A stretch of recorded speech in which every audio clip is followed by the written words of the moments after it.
Hey everyone, and welcome to today's tech tip. So for today, I thought we'd cover something that's pretty simple, but very useful in just kind of managing your panels, of course. You can get the overall weights really quickly and just kind of quickly work through it and access the properties. And that's the panel manager. So without anything selected, I can just go ahead and click the panel manager.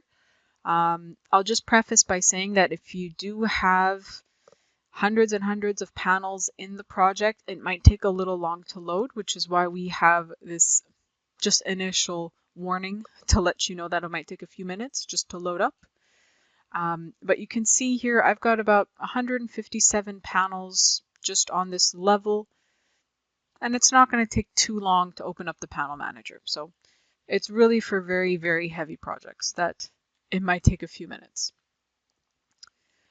But right off the bat, you'll kind of notice that I've got all my panels listed here, the level they're hosted to. And one of the most useful things are the panel weights.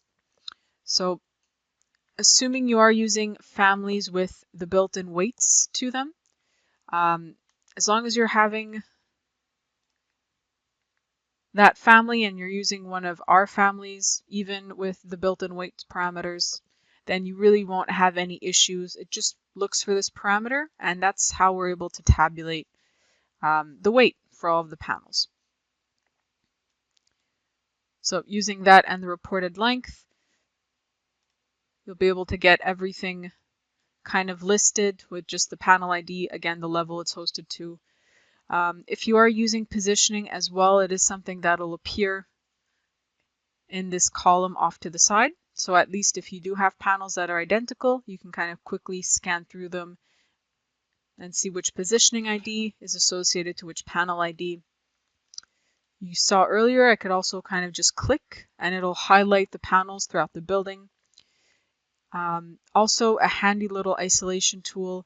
If you do select a panel and close down the panel manager, it stays selected. So you can run a quick little selection box with Revit if ever you just wanted to highlight one particular wall.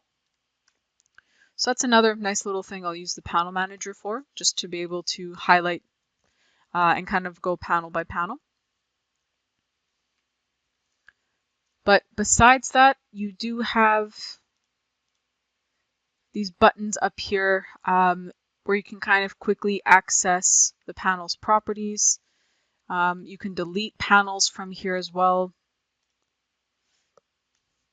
And that's essentially the panel manager in a nutshell. It's exactly as it sounds. It's just designed to help you kind of manage and filter through your panels. And it also does give you a nice little summary of the weights.